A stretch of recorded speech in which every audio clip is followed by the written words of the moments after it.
আমরা যাচ্ছি আজকে একটা মন্দিরে, যেটা অনেকটা জঙ্গলের ভেতরে। শুধু ভিউটা দেখতে থাকো। এটা হলো পুরো জঙ্গল, এখান থেকে শুরু।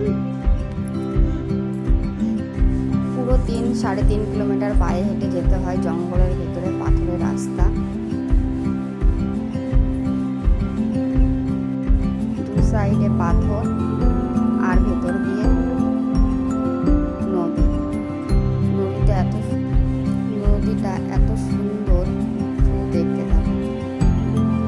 আগে কি হয়, বলে মহেশ্বর আমরা আসছি তোমার কাছে।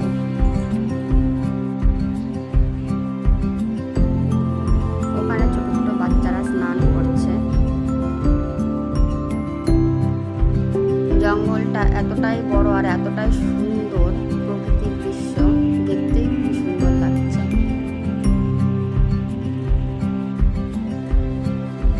আমার বাবু ঘুমিয়ে পড়েছে, ও দিদি ওকে কোলে করে নিয়ে হাঁটছে।